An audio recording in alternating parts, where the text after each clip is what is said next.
Are you passionate about great stories? Are you a natural leader with good judgment and strong team building skills? Do you have an entrepreneurial spirit? Then why not shoot for the stars with a career as a producer? Producers coordinate the making of films, television shows, theater productions, and radio programs, including everything from the initial concept to gathering the talent and the funding, all the way to final production and distribution. We spoke to a producer working in Alberta to help us set the scene on this exciting career. Hi, my name is Scott, and I'm a producer. I like to think of a producer as the brains behind the operation of creating any piece of content that you might consume. So whether it's a movie, a television series, a radio show, or even a stage play. This becomes a question of budget. Yeah. The producer is kind of the first person who is working on a project, and then they see it through every single stage of production, all the way from maybe a first script, taking it all the way through production, through post-production, and then ultimately delivering it to the audience. There are many different types of producers. They can work in film, they can work in television, they can work in radio, or they can work in theater. For me personally, I love movies, and so I'm a film producer. This one right here. There are many different types of producers involved in a production. You might have an executive producer, a producer, associate producer, line producers, which are also called production managers. So there's lots of different types of producers involved in a project. I was just thinking of the budget. My favorite part about being a producer is that no 2 workdays are the same. Generally, what a producer is doing day to day is they are creating and managing budgets, they are overseeing everybody else who's working on the production, making sure that everything's getting done. They're hosting meetings, and then you'll go off on a location scout and you'll be hanging out with a crew. If you have a shoot, then you might spend the whole day on set. You might even spend the whole week producing that show.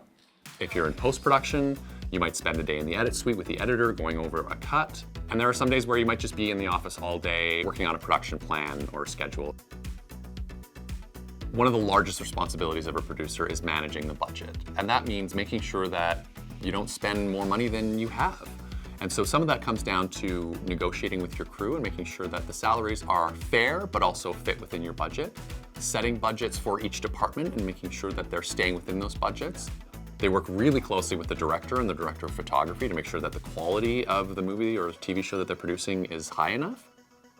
They're working with distributors, they're working with broadcasters to make sure that the movie's being delivered properly.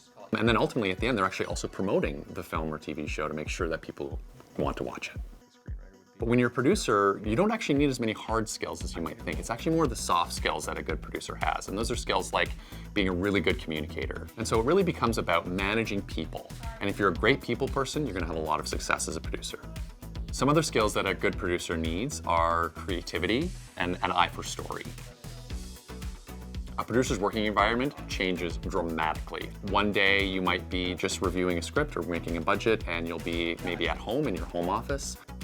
And then other times, if you're in production, say, you might be traveling, you might be working really long days, sometimes 14, 16-hour days. And so it's a very different day than if you're just at home alone in your office. There are many different ways to become a producer. Some of it is through education. You can get a degree or a diploma in something like journalism or broadcasting, radio, film. Another way to do it is to actually work your way up through the film industry or the radio industry and become that producer. So maybe you'll start in the office as a production assistant, and then over the years you start to get your hands more on those producing roles until eventually you're doing it yourself. It doesn't work without the element. For me, there are 2 best parts to this job, and it's the beginning and the end of a project. So when you first find that script or that story that you absolutely fall in love with, there's nothing like it, it's magic. But what's even more magical than that is when you take that story and you bring it to life, and suddenly it's on the big screen and there's 300 people sitting in the audience with you, and you're all enjoying that story for the first time together. It's amazing. I've got goosebumps just talking about it. To be productive in this career, you'll need a mix of critical thinking, time management, negotiation, and financial skills. The ability to be creative and find innovative solutions to problems is also key. If you like being in charge, why not entertain the idea of becoming a producer? Find out more about this occupation, including training requirements and salary ranges, in the occupational profile on the ALICE website. While you're there, check out some related occupations, including film director, cinematographer, and stage manager. Explore the possibilities. Go to alice.alberta.ca.